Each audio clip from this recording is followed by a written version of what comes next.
جب کسی کو جمائی آئے تو اپنا ہاتھ منہ پر رکھ لے کہ شیطان منہ میں گھس جاتا ہے۔ رشوت انسان کو، توبہ گناہ کو، غیبت اعمال کو، نیکی بدی کو، غصہ عقل کو اور صدقہ بلا کو کھا جاتی ہے۔ اگر تم نے اللہ اور اس کے رسول صلی اللہ علیہ وآلہ وسلم کی اطاعت سے منہ پھیرا تو تمہارا ٹھکانہ جہنم ہے۔ ذکر الہی کے لیے لمبی عمر پانا خوش قسمتی ہے۔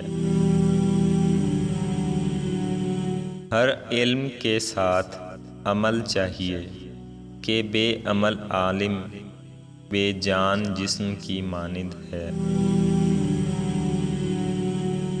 جنت 2 قدم پر ہے، پہلا قدم نفس پر رکھ، دوسرا قدم جنت میں ہوگا۔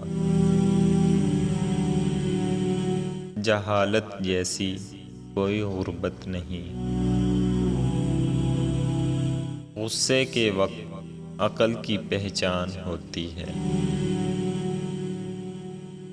نیک گمان رکھنا عبادت حسنہ میں سے ہے۔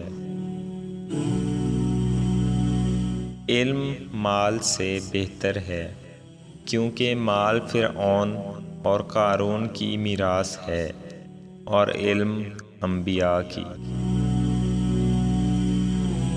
حرام کمائی کے مال سے صدقہ دینا پاک کپڑوں کو پیشاب سے دھونے کے برابر ہے۔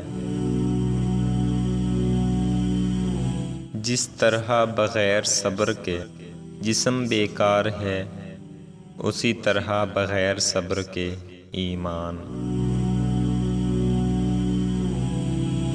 اور جب کسی سے کوئی بری بات سنو تو اس سے کنارہ کر لو۔